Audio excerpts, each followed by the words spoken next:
Hello and welcome to part 2 of my conversation with Michael Kingsland. If you missed part 1, then head back to last week's episode and have a listen to that first. But if you've already listened to it, welcome back, and I really hope you enjoy the rest of our chat. While you're here, give the show a follow and a review if you're liking the content so far. Thanks for being here. So, Michael, what role do ventilation systems like ERVs and HRVs play in a properly sealed building? And what do builders understand? What do they need to understand about installing them correctly? Because there is a lot of talk about the difference and what they do, and I would love to get that clarified. Yeah, that's a really good one. I think there's a fair bit of misconception out there what actually ventilation systems do for you, especially if then the words heat recovery and energy recovery are thrown into the mix. Sometimes I feel like people think they get a heating or a cooling system out of them. But really what ventilation systems do and what they're meant to do is to bring fresh air into the building without you having to rely on opening doors and windows. So when it's really uncomfortable outside, -degrees or really, really hot, and also like, pollution outside, bushfire smoke, pollen, if you have allergies or something, they bring in filtered fresh air 24/7, and then with the heat exchanger, they maintain the conditions you already have inside. So rather than you having to open the doors and windows, it's -5 outside or 40 degrees, you bring the hot air in. The heat exchanger in that system uses the internal air to precondition the outgoing air. And they're very, very efficient, 85, 90, 95% efficient. So let's say if it's 40 degrees outside, 20 degrees inside, the outgoing air cools down the incoming air maybe to 22, 23 degrees. So it's not perfect, obviously, but much, much better than bringing the 40-degree air in directly unfiltered. So that's the advantage. Then about insulation, that's a really, really good point as well, and something that frustrates me to some degree when we see kind of layouts from different suppliers where they just draw straight lines from the unit to where the outlet is. And of course, you can't build like that. And there's pressure drops in your systems or ducting from the unit to the outlet. Needs to be taken into account how long that is, how much pressure you lose there. Outlets that are very, very close to the unit need to be restricted compared to something that's very far away to get you a balanced system. So you don't want all the air coming out in the room right next to where the system is. You want the same amount of air coming out at the very end, and that's 30 meters away, maybe for a big building as well. And that's where kind of things sometimes fall short with that layout. That actual design, the pressure drops and things like that. To plan that And there's correctly. heat loss as well in the ducting, isn't there? Depending on Heat the loss, length yes, of the duct thanks. length. Another really good thing. You have good heat recovery system. If you then take that air from the unit where the heat exchange has been done, you've got your conditioned air, and now you're pumping it into a pipe that sits in your roof space above the insulation, and either in winter loses all the heat again, or in summer gains all that hot roof air space and heat. So the runs from the unit need to be insulated on the inside of the thermal envelope, essentially. Super important. Yep. Seen quite a few failures there where people just chuck the ducts on top of the insulation on your ceiling, and then the system is not totally useless. You still get filtered air, but you don't get the heat exchange anymore. Yeah, I'm Or finding you a actually lot make of it worse. excuse me. I'm finding some builders are actually putting their insulation at the roof level now to keep the ducting below the insulation. Yeah, that's not a bad idea. I mean, it's a lot Yeah. more complex to install the insulation then. Yeah, So I but think it's that's a drawback. becoming more common. Yeah. I think it's actually a better performing roof. So that's another thing. I'm not sure if we already kind of raised the thing with convective heat loss through insulation pads.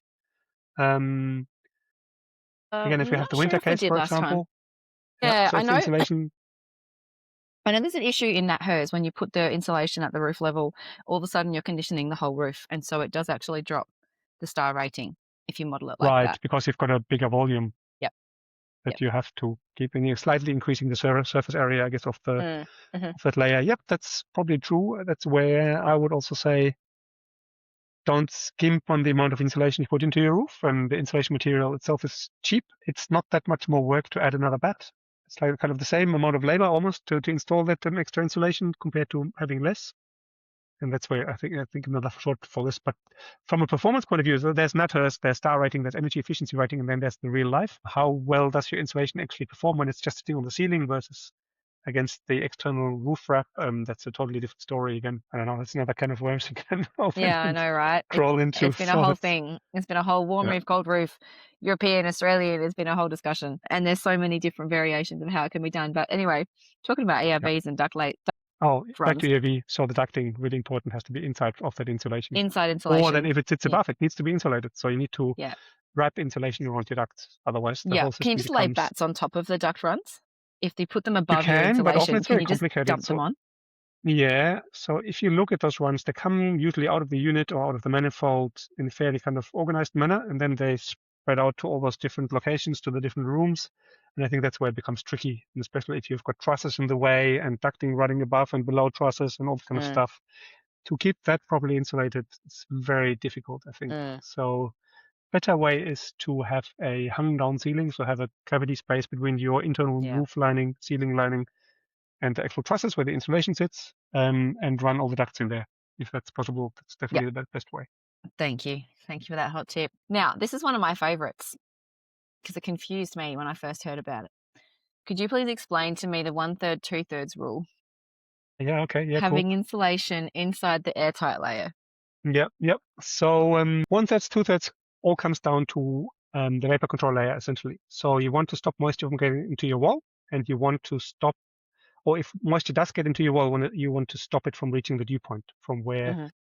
the basically the point in your wall where it's cold enough for vapor to condense. So imagine again scenario: 20 degrees inside, 0 degrees outside. From your internal skin, from the plasterboard inside your wall, the temperature slowly reduces through your insulation until it eventually is 0 degrees outside conditions. Outside. So from So 20, let's imagine from on there's the no. inside, at the airtight layer, it's 20 degrees. And the Let's outside, it's ignore the whole 0. airtight thing first. Let's just say normal standard construction, gyprock on the inside, start Uh-huh. frame. Hmm. Yep, 20 degrees on the inside skin of the gyprock, 0 degrees on the outside skin of like your weather resistive barrier, that external building wrap. Now, if moisture gets into that space, so leaks or something, power points, but also through the plasterboard itself, it gets colder and colder, obviously, being kind of pulled towards that cold side, and Yeah. eventually you get condensation.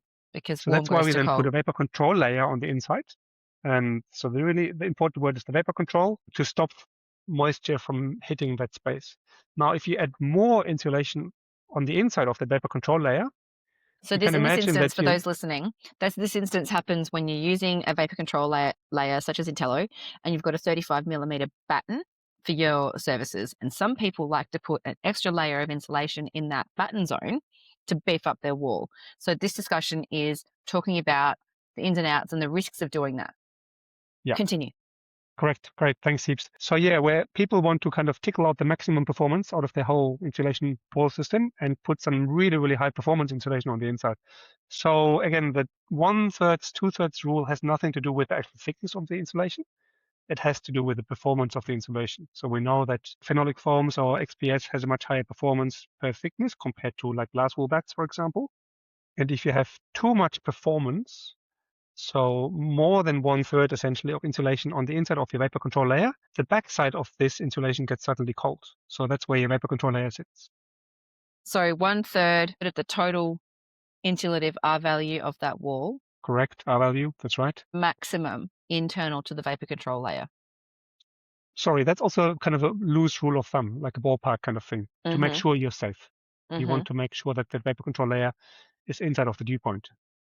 And if you're Mm-hmm. adding more insulation to the inside, it's called dew point shift. You're shifting the dew point further towards the inside. And you might actually shift it past the vapor control layer, and then you're in trouble. Because then you're starting to have condensation on the inside of your vapor control layer. So Because a it gets great example cold. is double stud frame. So you're saying it gets cold if there's too much insulation internal to the vapor control layer, it gets cold too quickly on the inside. So it pushes the insulation, so it pushes the vapor control layer too far towards the outside from an R value point of view. Mm. That's Mm-hmm. why it's really hard to explain if you can't I know. draw It took kind of me a a little minute. graph. It took me A a hot picture minute, would and I be still great. don't get it. Yeah, it's not easy. Trying to There was find a better words to explain diagram. this. Maybe you could draw Yeah. us a diagram, and I can put it on the screen. A And that mental. Oh way, yeah, I can anyone do that. who's 100%. I'll draw listening, one. yeah, Yep. draw me a diagram. If you're watching this on YouTube or on the Spotify Cool. screen, there'll be an image on your screen right now that you can look at that explains the 2/3, 1/3 rule Brilliant. visually. And I think a great example for that is where people want to maximize the insulation. It's not that 35 mil cavity on the inside. Usually, it's really hard to break that rule, but it's the double stud frames where people want to Yeah. have an easy vapor control layer between the two stud frames because there's no internal blade walls, there's no ceiling hangers and any of that kind of stuff. The Mm-hmm. the stud frame stud wall hangers and things anyway. So it's making a cleaner kind of line through your frames that you don't have to break that vapor control layer, which you don't want to break ideally, but then you kind of run into the risk of shifting the dew point past that one on the inside, because it's like then you're 1-to-1 ratio, essentially, not 1/3, 2/3. Yeah. So It's very technical, very sciencey. Look at the imagine, image, guys. sorry, that's an easy one. Imagine you've got a double stud frame, both 90 mil, they're touching maybe, and you've got a vapor control layer in the middle. Inside's 20 degrees, outside 0 degrees. In the middle, halfway in between the two, it's at 10 degrees. And at 50% relative humidity, I think the dew point is roughly at 12 degrees. So that means 10 degrees, the vapor control layer would already sit in a too cold zone, and you get condensation. If you have only a single stud frame with it right on the inside, it's still sitting at the 20-degree mark, and the 10 degree is in the middle of your 19 mil stud frame. Yeah. That makes sense. Yes, that makes sense. So the bigger you make it, the kind of the more you flatten out that gradient that goes through your wall, and then that vapor control layer has to be further on the inside to be on the warm part. And that dew point wouldn't happen without the vapor control layer? It would still happen, but the point of the vapor control layer is to stop from moisture reaching the dew point. So if you have it behind the dew point, you might as well not put the vapor control layer there. So it needs to be on the warm side of the dew point. Doing this double stud frame thing, you're actually essentially putting it to the cold side of the dew point, and then it's useless. So if you've got a double stud, that vapor control still needs to be on the internal side. On the inside. Yeah. Correct. Yeah. All right. Thank you. Tricky thing, but that's, yeah. Do you have a favorite passive house project? Yeah, well, 100%. The favorite one is the one that we recently did with our own prefab system here in Canberra. Double-story building. Took us 3 months, of course, to build all the panels in our workshop, but then amazing thing, literally from total bare dirt on site, including putting the footings and all the foundations in. We had double-story building up and connected in 7 days. Wow. Air tightness comes out of the box with the system, so we managed to get to 0.16. 0.16? Yep, so just a tiny bit better than passive house requirements. 0.16? And that's just literally sticking the panels together, taping the joints, and we're there, essentially. So the idea of developing this prefab system. Are they sit panels?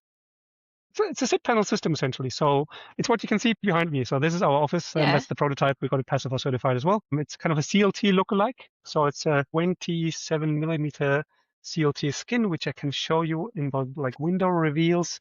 So that's that internal board, and that's actually glued to a stud frame. That's 200 mil thick. We fill it with insulation. Yeah, and just basically the biggest development part of that thing was how to connect the panels easily and maintain the air tightness, and that's what we're going to solve with the system to make it foolproof. Ideally, we want to sell this to builders who want to build really well, have lots of projects on the go, can't kind of focus on everything, and we kind of take care of those difficult kind of parts. Sadly, the prefab at the moment is on hold because we realized we're running out of space. Where we work, we weren't able to kind of do it in a way that was economically kind of viable for us, really. Very complicated kind of storage, tiny manufacturing space. Had to shift the panels into a different warehouse next door, like on like dollies through the car park. Until we have enough to fill a shipping container, then bring them back again to load the container in the car park. Horrible working conditions. So we're looking for somewhere bigger at the moment again to set up the whole prefab thing again. But system is amazing. I want to build myself a house. Yeah. Out of that one. Yeah, it looks cool. Then works well. 5 now for clients, not one for myself yet, sadly. Oh, it's always the way. Yep, have to wait a bit longer. Anyways. It's time for a quick sponsor shout out. Today's episode of the Building Sciology Potty is proudly brought to you by our amazing sponsors, Enduro Builders and Climasure. A huge thank you to these incredible businesses for supporting the podcast and helping us spread the word about better buildings to live and breathe in. Your support makes this podcast possible. Please head over to their websites and follow their social pages. All right, so how do you see the high performance landscape moving in Australia, or high performance, better building? Do you think, what's your opinion? Do you think that there is potential here that is that the industry as a whole is going to be dragged along, or do you think it's going to remain too niche for too long? No, I think we have to. I mean, one of the biggest problems we have in the industry is actually the drive for more energy efficient buildings. And if you want to build more energy efficiently, you have to do it the right way, or you're creating so many other problems that mold and condensation in your structure, rotting structures, things like that, that weren't there before when you had no high performance buildings, essentially. So high performance meaning, let's say, energy efficient. So if you want to focus on energy efficiency, you have to do it the right way, and you can't get around the rest of that stuff. It's like trying to always come up with new good examples. I think I've used cars before, and now I'm kind of trying to see where do people want to spend their money when they build a new house. And there's of course all those nice shiny things that you can see, but there's a few must-haves that people essentially would ever think about skimping on, like foundations of a building. And if you want to go to high performance or high energy efficiency, 6, 7-star kind of rated NATO's rating, stuff like that, but not do the rest right. It's like only putting half foundation under your building. That's kind of where we are at the moment. And people don't realize that they're creating this kind of tail of other problems if they, just by being more energy efficient. Essentially, No. people putting plastic raincoats on and start sweating. That's what happens in buildings. They don't ventilate properly. They don't stop moisture from getting to those cold, where the sweat then builds in your structure. They don't stop the moisture from getting in the first place. So you see all of this as inevitable part of the evolving of the Australian Yeah, construction I industry. think because we're there from an energy efficiency point of view, and people want that, the rest will have to follow. Or we're running into a huge problem if we don't address that. We already are. We already kind of are there really at the moment with This is a all side the note. high-rise multi-resi things that are built not to that standard and inevitably have condensation and mold issues. Yeah. Side note, I saw a LinkedIn post today about Monash Hospital, I think it was. And they just discovered mold in the cancer ward. Yeah, Not right. good. Nice. Probably coming from the HVAC systems. Good I'm not sure healing where it was environment coming from. for For patients. sick people, yeah. Yeah, So that's right. they've moved everybody out of the hospital, out of that ward, and they're sort of going about a remediation process, I believe. I have to find the article, but Actually, I'd what love sort that of one if you can forward it to me. I'd love to see that as yeah, well. yeah, That'd I be good. will. But what confuses me about that is, I mean, these are vulnerable people inside that space. But if chronic inflammatory response syndrome or mold illness is not a thing, why would they go to the effort of make it make sense? Why is it not a recognized illness? I mean, I'm just it's a rhetorical question because Yeah, yeah. no one's really got an answer. I just don't understand why it's so obviously a problem for so many people, yet it's not a recognized illness. The syndrome is not recognized. It just doesn't make any sense to me. I think it's just because it's a funny thing of being a construction issue, but then kind of maybe also because people are used to it. They kind of always had slightly moldy houses, and that's kind of it's just how it is. There's a lot of, I think, things are what they are, and you can't do anything about them. I think commercial construction really faces a huge challenge because we're not going to go away from steel and concrete. And steel and concrete are so highly conductive in terms of thermal bridging from the inside to the outside, where you end up with mold automatically if you don't, and especially if you want to be more energy efficient. That's then energy efficiency makes the mold problem worse. People think like this is a great thing because we're saving money because energy bills are lower, but it actually increases that. Your discussion with Joe a few months ago, that was a great comment you had in terms of you're changing the physics inside your wall.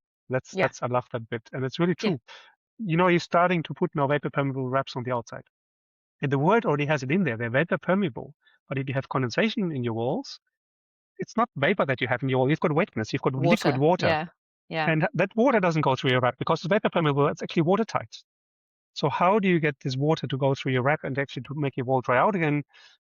How do you make water turn into vapor? You have to, heat it up, put Heat it energy up. in. Where does the energy come from? Used to come from the inside. Now you've got all this insulation. So you're making the building more energy efficient. So the heat doesn't come through anymore. The water stays there. It builds up. It accumulates. Southern walls or shaded walls, yes, you can still get rid of it if it gets warmed up from the outside as well, sure, but it doesn't happen on southern walls in winter for many months. Stuff So if keeps you get a accumulating leak and getting worse. if you get a water leak, so if you've got a really good quality vapor permeable membrane on the outside that's well taped and not ripped, it's not Yeah, gonna. You probably won't get a water like a rain leak. leak, That's but right. you might get a plumbing leak. That's another thing, but even without a plumbing leak, that's already a problem in the first place. We know that just the vapor permeable wrap on the outside is not good enough in climate zone 6 to 8, 5 to 8 maybe even. Yeah. doesn't cut it essentially. Doesn't cut the mustard. Yeah, doesn't cut the mustard. You need that vapor control layer on the inside as well, and that's what people at the moment still mostly ignore.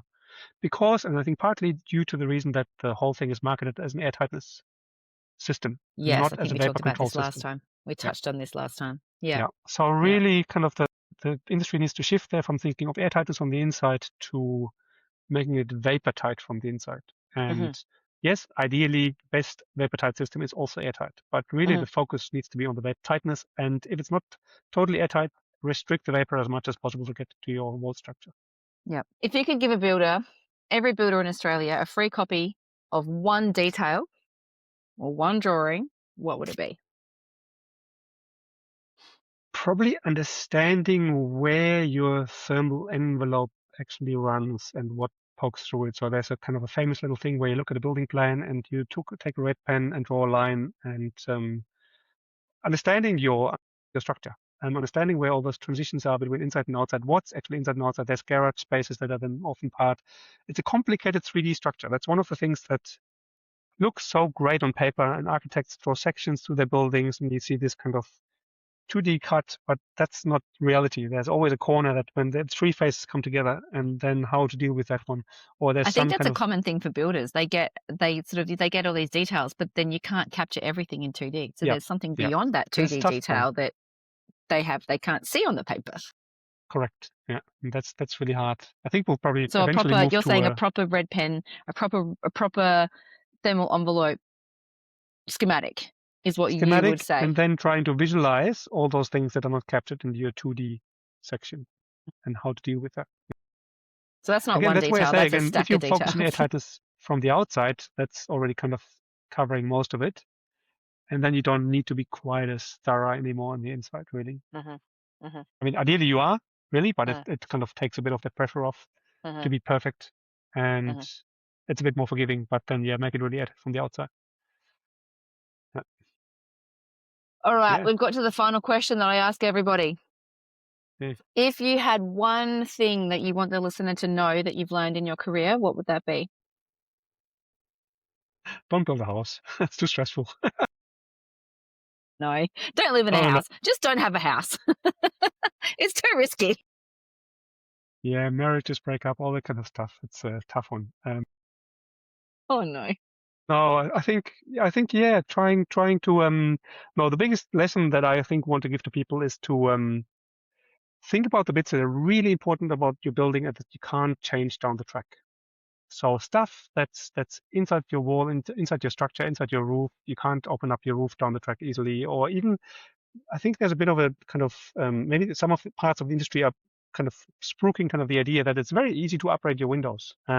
It's actually a very destructive kind of process if you want to change your windows over to a decent system. If you start cheap and want to upgrade later, people change kitchens like they change their socks pretty much.